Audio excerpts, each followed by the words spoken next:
Welcome to another episode of the Ice-T Podcast. Today, I am interviewing Shane Willis. You know him as the FanDuel Sports Network analyst, as well as the Director of Youth Hockey and Community Outreach for the Carolina Hurricanes. And today, we're deep diving into something that's been on everyone's mind, and that is the trades, with the trade deadline having just gone by, and Shane's own experience with being traded as a player. That and so much more. Ice-T is a production of Mix 101.5 and presented by Lane & Associates Family Dentistry, where every patient is treated like family. A man of many hats, analyst for FanDuel Sports Network, former player, and also the director of youth hockey here in Raleigh, Shane Willis. Welcome to the Ice-T Podcast. Well, thanks for having me. I'll get into the gripe later of why I'm third on the list of the broadcast team. Listen. I'm just trying to spread the love. You're so busy. I want to go to your agent. Maybe I need an agent. Maybe that's my problem. You do. Yes, you're very in demand. Or as we'll get into, everyone thinks I should be on social media.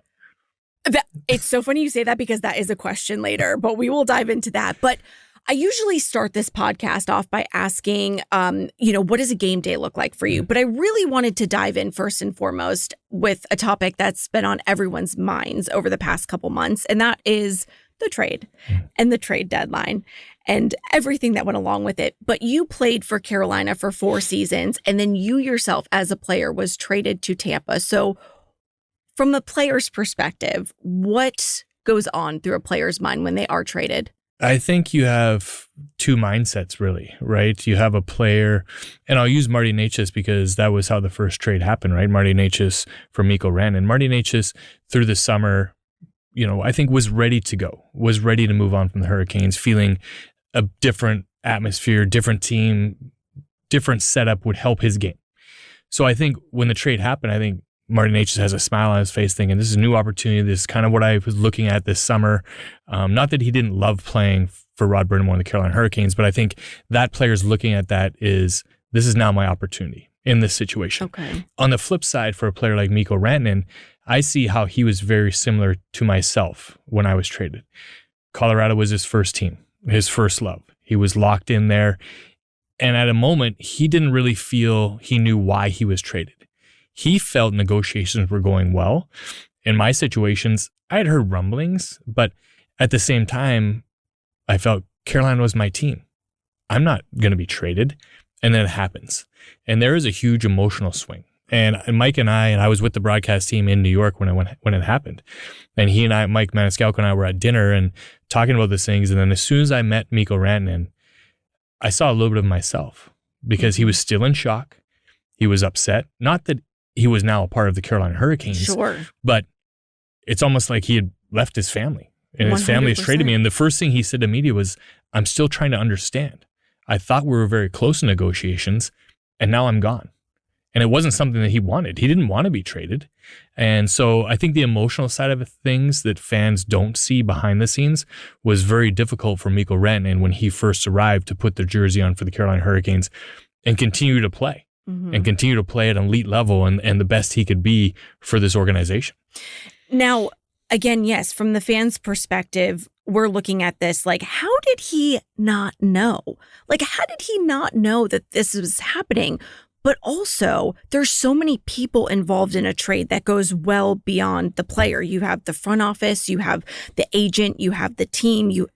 So what behind the scenes do those conversations look like? And I think every trade is a little different. Okay. And I think conversations between Colorado and Eric Tulsky here with Carolina and Tom Dundon, the owner, had been going on for a while. And I'm not sure how much the agent was involved. I think Mikko's agent probably knew a little bit, but felt, again, similar to Mikko saying, we're still negotiating. We feel we're in a good spot. Mm-hmm. And then ultimately, the team doesn't have to ask the agent. The team doesn't have to tell the player. That's their decision. You are their employee. We felt this is better for organization. We're going to do this. And they make the trade. And the first time you hear about it is a phone call. And, they're calling you and be like, we have some tough news. We feel it's better for the organization. We've traded you. Mm. And it is a very tough situation for a player who's in negotiations and not really knowing it's going to happen. But I'm not sure the exact details of how much the agent was involved or how much he knew. And none of those things are really going to come out to anybody. But Eric Tulsky and his team and the Carolina Hurricanes felt that this was going to be a very, very good piece to put in the lineup, which Mikko Rantanen is a great player, to help this organization grow and build. And as we saw over the few weeks, it didn't work out. And now the Hurricanes have moved on from Mikko Rantanen. They've been so great. I'm so happy that everything turned out the way it did, and no one could predict that. But it seems like the team has just a better head on their shoulders. So when you as an analyst and you get to go to the practices and everything like that, how does is the vibe true from what us fans are feeling? Is that the vibe? 100%. You cannot hide that. Yeah. Right. I think this team would probably like to hide a little bit better that we're better now. But after the trade deadline was over, the next day I was at practice and I said, who are these guys? Because I hadn't seen them in 2 weeks. And the team we all know and love, we're back. Yeah. And that is not a slight of Mikko Rantanen, because off the ice, Mikko Rantanen was a great person. Mm-hmm. He was very respectable. The guys liked him, obviously very close with Sebastian Aho. Mm-hmm. And it was more the situation, the stress and the tension around the situation is something that holds a team back. Yeah. And it's hard to go to work every day when there's an elephant in the room. Yeah. Right? We do different jobs, but when there's a weird elephant in the room, it's hard to be your best. I really feel that's what was going on with the Carolina Hurricanes. And, we wish Mikko Rantanen all the best in Dallas, but the Hurricanes are back. They're back to Rod Brind'Amour style hockey, the excitement, the fun, the energy. And you're seeing it on the ice with the wins and, the streak that they're on right now. I think the reason why us fans took it so personally, because you're right, anyone that has a heart and has empathy can understand that was such a crazy situation. But I think why we took it so personally, because we were like, what do you mean he doesn't like Raleigh? Raleigh is the best. Are you kidding me? But sometimes it just doesn't feel like home for people. And I think I was reading that really took Eric Tulsky by surprise, because he thought we've had other situations with players, but being here in Raleigh was not one of them. But the players are also very family oriented, and this is a very family style community. And, I don't know Mikko and his situation, but I don't think he didn't have a family yet, and maybe it just didn't hit for him. That was probably the most difficult part for me to understand, because I love this area. Love Raleigh, yeah. I mean, I've been here for 20 years now, and where I live in Garner, I love Garner. I love going to the rink every single day. I love the people in this community, and I don't think, again, short runway of a guy, did he really give it a chance? Because I think his mind was set even when he was negotiating with Colorado, as if this doesn't work out, here's where I would like to play. And Mike and I have talked about this before, and saying a player only really gets a shot at unrestricted free agency once. And so you have to take a swing. You want to pick where you want to go. For me and myself, I just have a very hard time that if any single team in this league was to say, Shane, we're going to give you $13 million, that I would say, no, this isn't where I want to be. Mm. I struggle with that decision. Now, everyone's different. That's not not saying anything bad about Mikko Rantanen. Sure. You've earned that right to become a UFA and your market value. Sometimes I really feel that's where, and I had an agent. I love my agent. There were times when we argued about different things.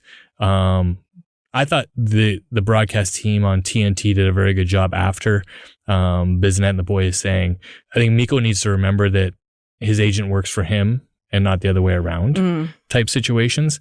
And every player has to do that. Agents are great because you need them. You need them to be your voice. You need them to be your guy who's pushing you and really pumping you up and helping you get those contracts. But at the end of the day, players have to remember that this is your choice, not theirs. You need to choose where you need to be, because everything I heard, the number between Dallas and what was offered in Colorado were very similar. Yeah. And if that was your home and that's how much you loved it, then why wouldn't you have taken that? Were you really arguing over $500,000 a year? Right. When you're at that level, $96 million or $100 million, pretty sure you're okay. Yeah. But again, this is something I'm, older and retired, and I know it's easier to look back on life and be like, I was in this situation once. I wish I would have did this. I wish I would have known that. Mm-hmm. And Mikko's a young player, and there's going to be other opportunities for him to look at these situations and maybe change his answers and how he looks at things. And that's part of growing and maturing, not only as players, but on the business side of things as well. Yeah. Iced Tea is presented by Lane & Associates Family Dentistry. Now, Lane is not just a single office. They have offices all over North Carolina with 50 locations spreading across the state. Visit lanedds.com to find a location near you. Now, before we started rolling, you were talking about how quick it was when your journey getting traded. Can you tell me what happened in that 24 hours? Whirlwind. I believe it. Whirlwind. We were on a trip. It was going to be basically a 3-day trip. We were going in to play in Chicago. Then we were going to go to Pittsburgh and we were coming home. So as a young guy, you put the suit on you're going to wear the whole time. You bring an extra shirt, your shower kit, some extra underwear, and you're ready to go for the weekend. And I remember someone at the time during that week had said, your name come up in trade rumors. And I just blew it off. I didn't even talk about it. I'm like, oh, sure, whatever. The media wasn't involved. Now, remember when I played, there wasn't social media. So it wasn't all over the place in the media. It was just rumors that were on the main channels. And we played a game in Chicago that night.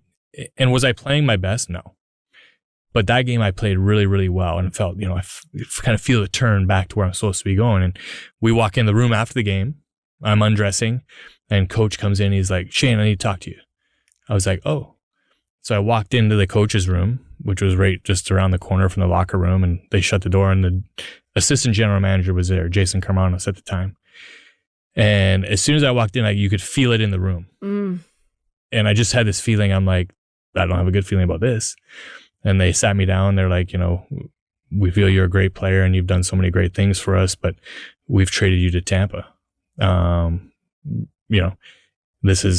It was just like the movies. They're like, this guy's about to call you. This is his number. If you don't answer, call him back. They're setting up a hotel, flights for you to get to Tampa.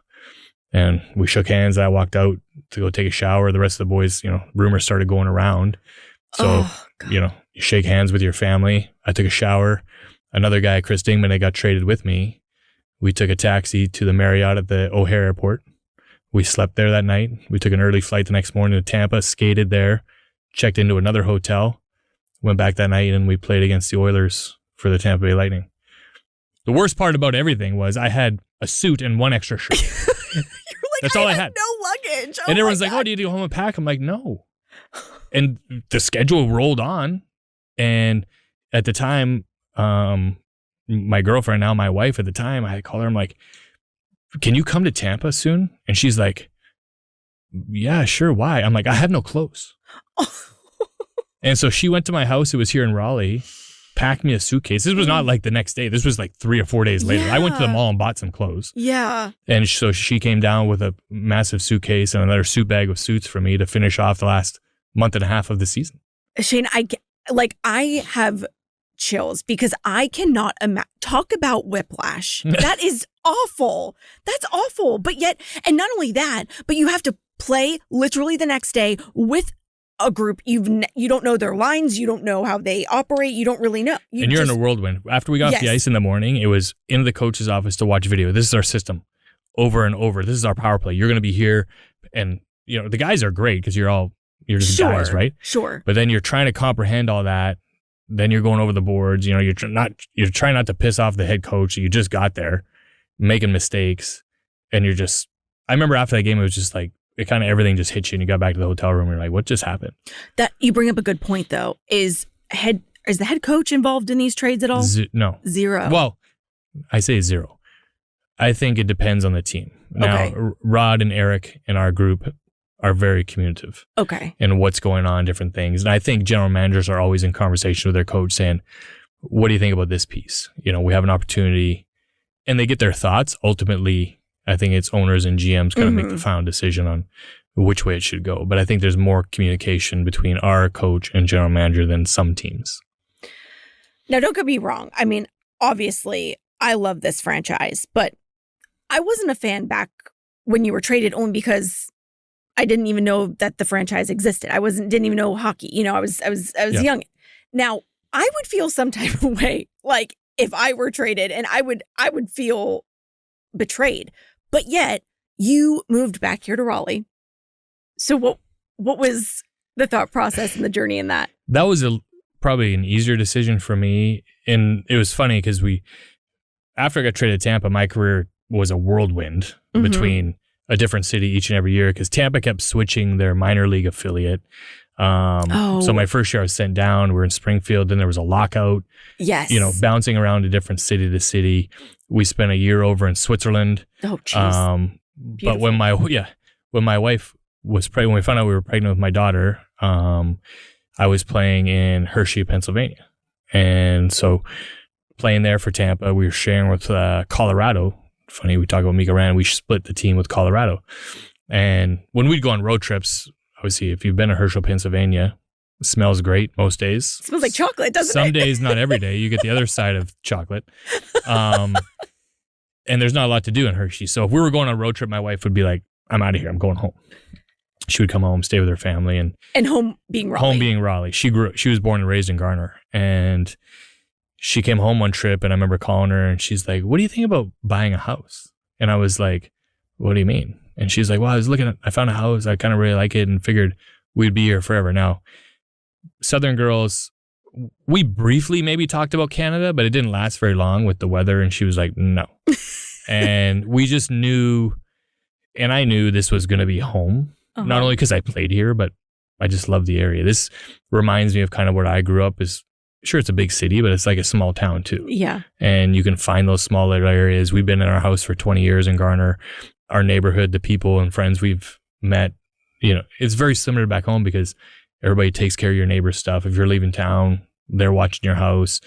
Your kids are safe. There's kids running around the neighborhood. And it was just a great place to grow up. So it was an easy decision. And I didn't even really see the house before we had bought it. And I'm just... Your wife had it. She had it. I'm the typical male of, yes, do you like it? I mean, I can just sleep right there. It's fine. So that's amazing. She picked it and designed it. We've been there ever since. Oh, so cute. So cute. It is such a great place to be. I'm very happy to be here as well. But let's talk more about your career as a player. So we actually have a new guy that started working here at the office, and he used to work for NHL Network. And my boy, he loves him some stats. So he was like having a field day looking at all of your stuff. And he was like, he had a hat trick like back here. Okay, but let's talk about a hat trick because that can be a rarity for a player. And when you scored your hat trick, when you got that third goal, were you at home? Were the hats flying? Yes. What so happened? We were at the ESA. Now, Lenovo Center used to be called the ESA. We didn't have a naming partner. So it was Entertainment and Sports Arena. We were playing the Thrashers. The Thrashers? Who are they? The Atlanta Thrashers. Okay. Now the Winnipeg Jets. Oh, there we go. Okay. Yes. I scored early in the game, and I scored a second one relatively early. So I'm like, I have two. I was feeling pretty good. And probably the best part or coolest part in my mind, when I did score the third one, I remember exactly how it happened. Sandis Ozolinch, one of our defensemen, was a phenomenal pass. I basically had an empty net to fire my third one in. My parents were in town. Oh. So not too often my parents would come to visit, of course, all the time, but to have them there to do it at home, our crowd, which was always good. It's not, the fans are here. Why I also love the Hurricanes, because even when I got traded, I came back and I remember walking out after Tampa. We came back here and played late in the season, and the fans were all outside and they were going crazy. And I remember the coach looking at me and he's like, man, they really love you. Yeah. And I'm just like, that's how they are. Yeah. That's how our fans are. Mm-hmm. So getting the hat trick here, although I only had one, was awesome to do. I still have the stick in my house. I took it home with me. So that is amazing. Yeah. And I always laugh too, because I mean, you have to throw the hat on the ice, but then I have to wonder, like, where do they go? I think the guys maybe take some of them. Like, do they? Okay. Yeah, because they bring them in, and then I'm not sure what the ice. I mean, there's thousands. I'm sure somewhere at Lenovo Center there is a room full of hats. Potentially. Or you have the instance a couple of weeks ago when they threw them at the wrong time. I saw that. I was like, these people are going to be losing their hats, missing their hat forever. I looked at Hannah Yates and I said, beer sales must be up tonight. No one's paying attention to the game or what? I know. I remember it wasn't even too. close. I was like, don't throw your hat. Don't throw your hat. And of course, once one person starts, everyone's like, this is what we're going to do. Yeah. And it was before Wade even announced the goal. It was, anyways, so long for those hats. Yes. I know. But you also won AHL Rookie of the Year. You really dug deep on this. I can take credit for none of these because he did. But you know what's very cool? I don't even know if maybe you probably have, but maybe you've put two and two together. Do you know there's a current player, Canes player now, that is also won AHL Rookie of the Year? No? I should know that. Logan Stankoven. Oh, he did win it last year. I mean, according or 2 years ago. The new guy back there in sales. I did not know that. I mean, maybe I did not know I trust that. him. Mine was many years ago. What was it like winning that? That's a huge award. And at the time, were you playing in Connecticut? New Haven, Connecticut. Look at. I did do some of my own research. Beautiful New Haven, Connecticut. I'm from New England. Oh, no, New Haven's not it though. I every day question when I was downtown that is the home of Yale. It is like, why did they put one of the best schools in the country in New Haven, Connecticut? One of the first days we were there, we were walking around and they're like, yeah, this is Yale. I'm like, where? And they're like, we're on campus. I'm like, oh. It's bad. It's bad. When Cam Ward was in here, we were talking about how when he played in the AHL in Lowell, Massachusetts, and I grew up in New Hampshire right next to Lowell. Okay. And I had to apologize on our behalf. Lowell was always in it. and out for us. Springfield, Mass. Tough spot. Yeah. Well, thank God you ended up. I did not know that about Stankoven. Yeah. I mean, that year was your typical rookie whirlwind year of got called up a couple times. Yeah. Didn't play a ton when we got called up at that time. Paul Maurice was a coach and the young guys didn't really touch the ice or see it very often. But we had fun that year in New Haven. We actually split the team. So it was half Carolina, half Florida. Mm-hmm. We had some great leaders there. Jeff Daniels was one of our leaders on that team. And I played with a guy, my line mate was a guy I played with in junior. So we had instant chemistry and we lived together and had a ton of fun. And, it just really had a good kickoff to, your professional career and waiting to see where it goes from there. Yeah. And obviously we know that hockey is one of the, everyone talks about football, but the injuries that y'all go through and I know, very difficult, but you're such an advocate for, safety for these players because you yourself had a season-ending hit from Scott Stevens. So, how do you think the game has changed since then? Would you say it has gotten safer with different protocols into place? Yes, safer. I don't know if I'd use the word safer because I think the guys are bigger and faster than they've ever been. Wow. And at the pace, the way the game is played, I do think the players are more aware and not. People always ask me about that hit with Scott Stevens. I'm like, it was clean. Yeah. And, I wouldn't, everyone's like, are you mad at him? I'm like, no, it was a clean hit. If it was a dirty hit, which my second year I got knocked out with a dirty hit, it was elbow right to my head by Brian Marchman. But the Scott Stevens hit, I got caught in a vulnerable position. I was trying to get the puck and, he was defenseman. He was big. That's how he hit. And those kind of things happen. I do think the game has gotten much faster, but I think a better job of the players policing themselves and realizing, hey, I'm not going to go. I got to get a little bit lower and realizing that, hit into the body. They're still going to hit hard. They're still going to go as hard as they can. But we've seen what I don't have the numbers to back this up, a decline in concussions things guys are dealing with in those situations. So I think the game has gotten better because of the skill wise, and it's not just a big physical game anymore. Mm-hmm. The skill is kind of more at the forefront in my mind. And I think the game is as good as it's ever been with these players, which is amazing to see on a nightly basis. And every once in a while when I get down between the benches to a broadcast, I'm just amazed. I'm just like the speed and how these guys continue to make plays in these areas is amazing on a nightly basis. Our guys have so much grit and I love it. And it makes the game exciting too. But I'm sorry that you had to endure that. That is terrible. But I'm glad actually, it was funny. I watched that video this morning. Did? Yes. I was in the office and we have a new younger intern working in our community department, Katie, and she never saw it before. And I was like, really? And she's like, I don't know what you're talking about. So we pulled it up on the computer. And oh my gosh. When you watch that, she was traumatized. I'm sure she was. When you watch it back, do you feel some type of way or you're just like, yeah, that happened? No. The funniest story about that hit, one of my last years playing, I was, back in the minor leagues, being an older veteran guy, but kind of knowing I'm like, I can't stay continuing with this grind in the minor leagues. It's just, I was getting older, which was in my 30s. And, my family wasn't with me and my kids are getting ready to start school. I'm like, this is, I was in those decision time. It was late in the year. And late in the year, when your minor league team gets knocked out of the playoffs, they usually come here. On the flip side, when junior kids who are, 18, 19, and 20 are out of their season, they start showing up in the American League with those teams. Mm-hmm. So we have few young guys coming in, and it was a game day, and we were on the road, and we're sitting in a hotel eating lunch. And this kid sitting beside me, he looks at me, and he's looking at his phone. He looks back at me, and he goes, "Have you seen this?"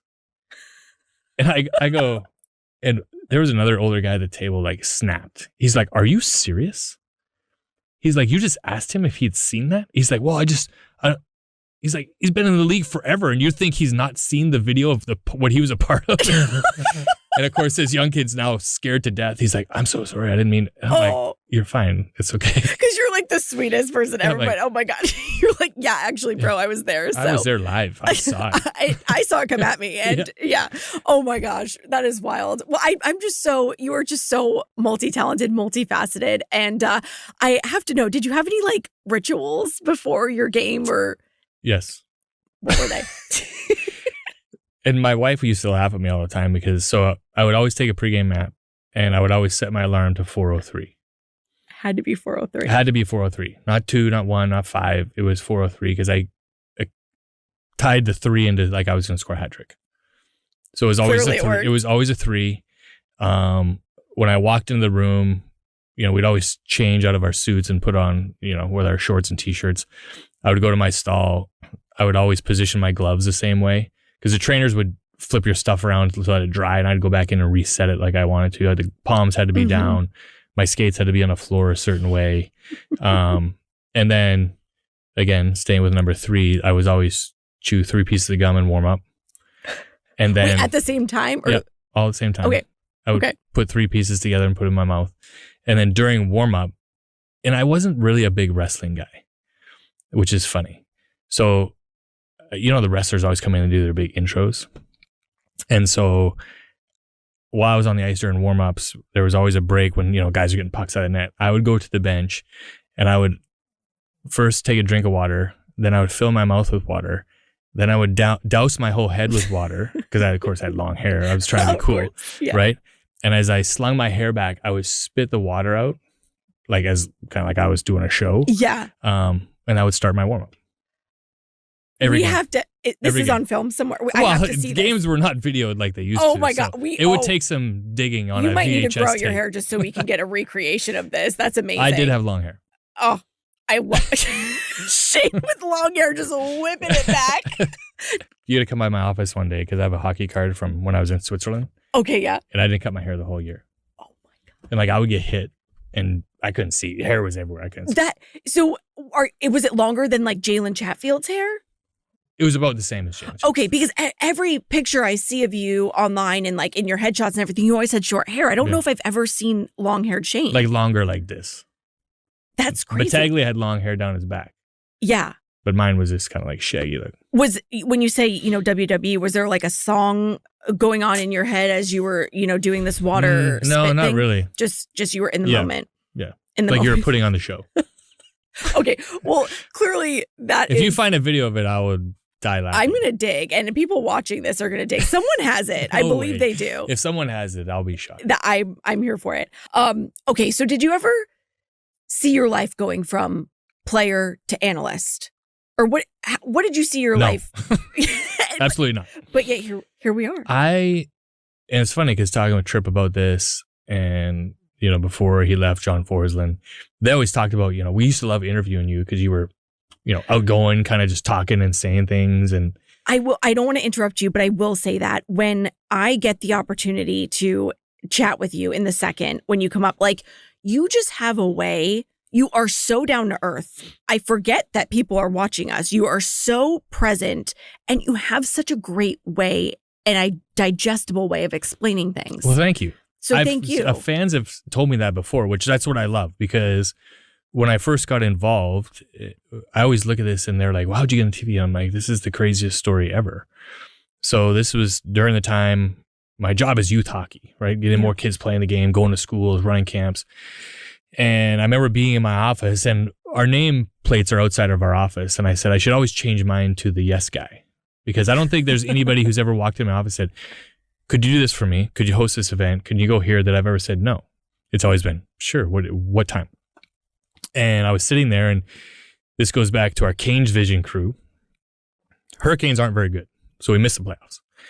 And we have now April to August to cover And as, social media world and content, we have to stay relevant, right? Mm-hmm. And these two guys come walking in my office and they're like, hey, Shane, we had an idea.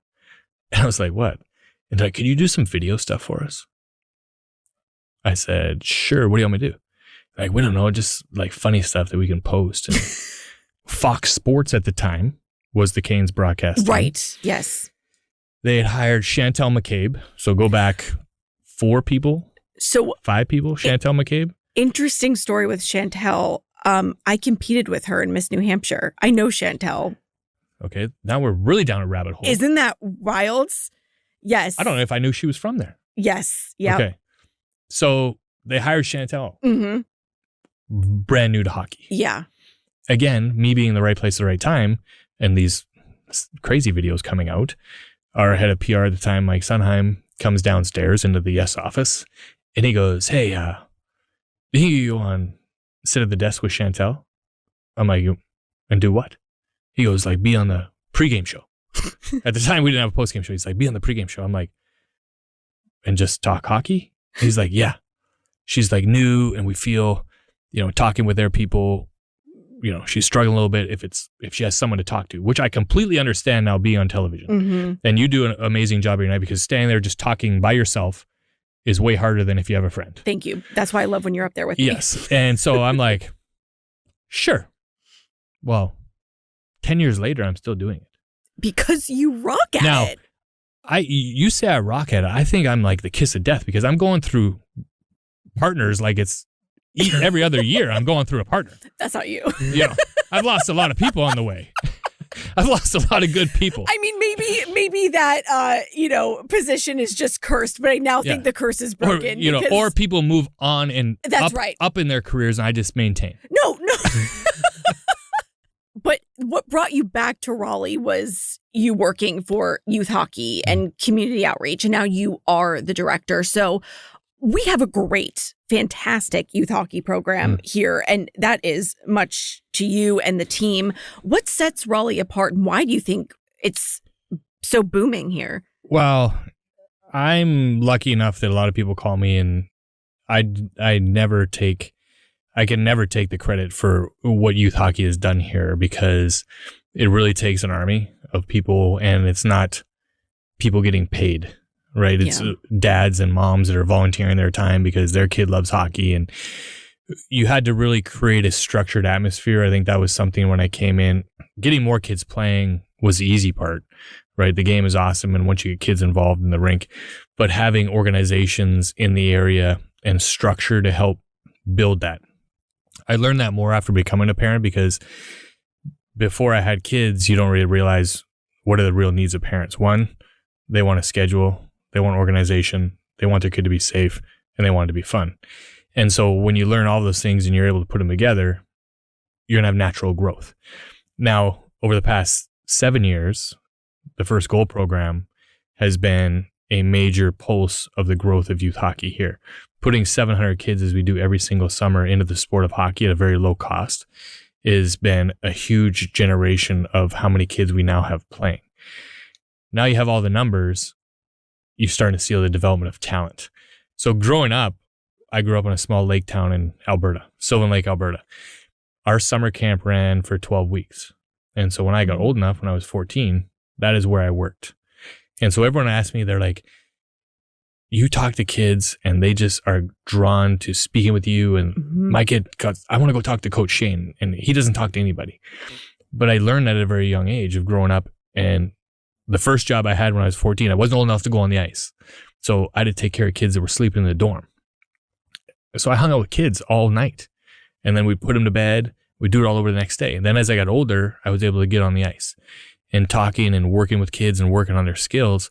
And so when this job became available, it was really a perfect fit for me. Yeah. 1, I love the area. 2, I love working with kids. 3, I don't want to grow up. I just want to be a kid. So it allows me to do that on a daily basis. As I drive to work, I'm like, everyone's like, what are you doing today? I'm like, I'm going to this school. They're like, you have to teach? I'm like, not really. I'm just going to play in PE, right? We're going to play hockey. And I'd go shorts and a t-shirt and we're running around the gym having hockey games. These kids are going ballistic. And I go back to the office. And in the summertime between learn to play and going on the ice for our camps, it's not only playing, because now the mindset has changed to where I look back at the coaches that have been in my life, and if I can get these kids to learn one thing or two things that they're going to go home and talk about. And one thing I always tell kids, whether they're at school or on the ice, I said, when you come home from camp today and your dad, I remember my dad coming home from work and he sits down at the table. What's the first thing he asks you? He's like, what did you learn today? And what's our answer? Nothing. And so I tell the kids, I'm like, you have to tell him something. I said, he wants to know what you learned, whether it's you were doing squats outside with our trainer or you scored top corner, whatever it might be, you tell him that. And trying to get these kids to talk more about what they're doing. And so when I started, our hockey camp was 2 weeks. And I had 60 kids in 1 week and 90 kids in the next week because we had 30 goalies join that week. Wow. And that was it. 2 weeks at the Raleigh Center Ice off of Wake Forest Road. We now do 5 weeks. Yeah. And we have 90 kids in every week. Oh. And when we opened it, I think we sold out in 2 days. And so the number of kids doing it, and now with Learn to Play getting ready to open on May 1st again, the summertime is just a circle of hockey and watching. But again, the joy of now going to the rinks and watching these kids, I see kids who are like, I won my, championship today. I'm like, that's awesome. And it's at every different level, whether it's, probably one of our best teams this year is Justin Williams and his son's team, who are ranked in the top 15 in the country going to a national tournament. Sarah Swingle with her girls programs and what they're doing on the female side of things. Her U16 team is going to nationals, which is incredible. Or a kid who's playing once a week recreationally at one of the local rinks, scoring goals and high-fiving his buddies and hanging out. They're all very equal to me because of where they started. And I think what this game not only brings to kids, but families as you watch it come through the community. And then you watch that flow back into the arena, because you look at from a business standpoint, when you're creating players and you're creating fans, that's all I want to do. All I wanted to do growing up was go to Edmonton Oilers games. And we lived an hour and a half away, so we didn't get to go all the time. But when my dad came home and said, we're going to the game, I'm doing backflips to get in the car. And so now you see that change of kids here, because the dynamics of winning breeds that. And when I first started this job, the guys who were bursting on the scene were Sidney Crosby and Alex Ovechkin. And if I had to walk into another rink and see another Sidney Crosby jersey, I was going to lose it. Yeah. So now, not only the evolution of youth hockey, but the evolution of this organization to superstars and a winning culture. And that is something that I hope I can take the culture that Rod Brindamore and this team has created and bringing it into youth hockey. Oh, you have. And I mean, just, it's so, seeing the kids at the rink, and even my boyfriend's nephew is on one of the teams, and they're so excited. And Shane, you've done a fantastic job. And you brought up Sarah and her 16U girls hockey league, which is incredible. How would you say that women are changing the game of hockey? I feel like now more than ever, especially with Jessica Campbell and the PWHL. Right, which we saw just over a week ago here in Raleigh, which was amazing. Sarah and I talked about doing backflips. She wasn't there the day kind of we announced in an internal meeting. So she came in one day and I told her, and I remember, how excited she was, because when I first started this role, again, it was me. And we had girls that played the game.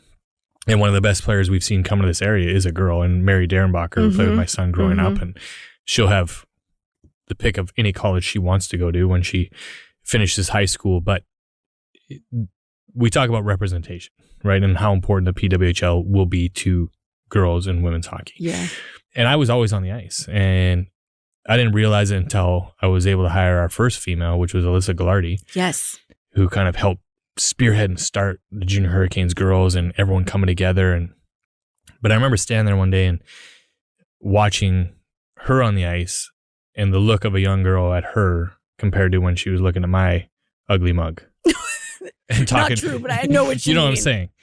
But that has now transitioned to what Sarah does, and Sarah has such a great passion for the game and for the girls in this area. Oh, that's so exciting! That's so fun. And anyways, just keep at it, because these kids are loving it and enjoying it. And it's really great. And I to do see believe them flourish. every year we have the equipment fitting for the First Goal program at the Lenovo Center, and so these kids are, they're a little bit deer in headlights because they're excited to get their equipment.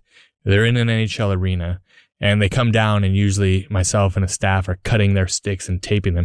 Probably one of the most sought after questions and what people talk to me about on the concourse is like, you tape my kids for a stick. You tape my kids for a stick. And the kids will say, you tape my stick. And so as I'm usually taping the stick, I said, here's what I need you to do. I need you to get drafted in the NHL. And I said, because when I have a first overall pick, come from Raleigh, North Carolina, first school program, I'm out. That's when I shut it down. I'm out. And the kids just looking at me and the parents like, well, I said, you have 13 years. I said, go to work. I said, my knees hurt. Go to work. But if one day, I believe it will. I believe it will happen. Will too. I mean, Austin Matthews came from Arizona. Mm-hmm. I believe it will happen. I do too. That's awesome. Oh God, I got chills. Okay. Last segment called Spill the Tea. Now this is kind of fun because normally I come up with these questions, but today you are the first guest where all of these questions came from the Facebook group Ladies of the Hurricanes. The ladies. We love the ladies. The ladies have come out. The ladies have come out to ask Shane some questions. Okay, this one is from Fabiana Evans. Which current player on the team do you relate to most? That's a great question. They're not. They're coming with some heat. They're coming with some heat, yeah. If she was here, I'd ask her back because as I am today or when I was a player or both. Let's say when you were a player. Okay. So when I was a player, I was probably a little bit like Seth Jarvis. Mm-hmm. I would agree. The young, enthusiastic kid running around. You know, you got the older veterans. I play with Ron Francis and Rod. Obviously, when they come in, you're like, but then when they're gone, you're messing around the whole time.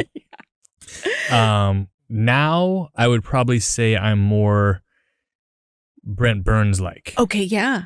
Because Brent, very dedicated to his task and very serious. Mm-hmm. But Brent still loves to have fun. Mm-hmm. And I think that's a little bit of me because the people who work with me obviously know if something comes up, I'm all in. But I love to have fun too. So if we're not having fun, what are we doing? So right. I would say now Brent Burns as a player, Seth Jarvis. Great answers. She approves. I know she does. Without the beard. Could never get it that far. But because you had the long hair. Listen. Yeah. Everyone is searching for long hair right now. Okay. Longish hair. Yes. We're going to find that tape. It exists somewhere. Jill Willette. This is a great one. How do you block out the fans behind you with pre and post game shows? Because they get loud. Yeah. There's two questions people usually ask me. That is one of the top questions people ask. Now, obviously we have earpieces in. Uh-huh. I wear one earpiece. Hannah wears two. So I don't know if she talked about this, but a lot of time I think Hannah thinks people think Hannah is ignoring them when they're saying, hey, Hannah. She truly can't hear you because she has two earpieces in and then our producer's talking or there's music on or something like that. Mm-hmm. I only wear one. And I love the crowd. And it's, I think, from two things. One, when we did games during COVID and there was nobody there, I felt the energy of the show was down, right? So you have to remember, I was a player. I need the noise. Yes. On the road or at home, you need the noise. And so I think when people are there, that atmosphere and buzz kind of helps me. Now, the shrieking, screaming, the people at home don't like because our microphones catch it up. Mm-hmm. But the initial roar, then quiet, I think that's kind of what gets me energized. Yeah. Same as coming out of the room when the crowd hits you. It's like, okay, here we go. Yeah. So I think it helps me and my delivery a ton with a little bit of noise. I can totally understand that too. And again, I'm not on the level y'all are at, but I do have one earpiece in. And sometimes I feel like I'm not very connected when I'm listening to someone talking to me because I have someone talking in this ear. So I feel a little like, yes, just all over the place. And like my brain is processing one conversation while I'm trying to talk to someone else. Yeah. It's a lot. So that's the other part. Like you talk about a producer saying things to you or we have this much time left in the show, those type of things. Yeah. But even what I find when I'm up there talking to you, you have an earpiece, I don't. So I can't hear myself. Right? Your microphone's going out of the speakers. Right. So I'm always like, can people hear me? Is it not loud enough? Yeah. And I found a newfound respect for Jatovi because the night we gave away the grand prize of the raffle from the Western North Carolina Relief, and I was on the ice doing that. So I had no earpieces. And when I was talking to the microphone, I was almost, can anybody hear me? Because at center ice, the sound doesn't come back there. Right. The sound is built to go into the stands. Yes. And exactly. so I'm like, hopefully people can hear me. I can't hear anything. Right now. No, I know you really can't. Yeah, But I like a little bit of noise. Yes, I agree. I like that little bit of atmosphere as well, but you guys do it fantastically. Okay, the long-awaited question. Candace wants to know, why are you not on social media? And I feel like we're missing out by you not being on social media. First answer, and you're going to laugh because I'm old. I think I missed the window. I don't even know how to do it. You can hire people for that now. I didn't even get into Facebook when it came out. Okay. Like none of it. I haven't ever touched any of it. And I would literally have to hire somebody. And I don't get paid enough to have an assistant running my social media account. But the other part of it is I am you have to live life. Mm-hmm. And I don't want to sit there and look at social media and be like, oh, I'm going to try this because this, I just go and see what happens type thing. I love this. Yeah. I'll run your social media. You help me start my mornings off on a better note. Okay. It's in consideration, people. I'm just not on it for a few reasons. Okay. All right. That's fair. That's fair. And on that note, Shane, thank you so much for joining me on the Ice Tea podcast. Let's have us back anytime. We should have a whole team in here. We should have. We have a whole team behind this wall over here. Well, you need a good team behind you to make this look good. I'll tell you what. Do some heavy editing on this thing. No, we're keeping every piece in there, plus finding additional Search YouTube, find my videos. You're awesome. Get me on social media. Who knows what happens? Cheers. Thank you. Cheers. Thank you. Oh, that was fantastic, Shane. Thank you. Thanks so much for joining me for another episode of the Ice Tea podcast. And thank you to our presenting sponsor, Lane & Associates Family Dentistry. Please share this with someone you know, like this, and don't forget to comment.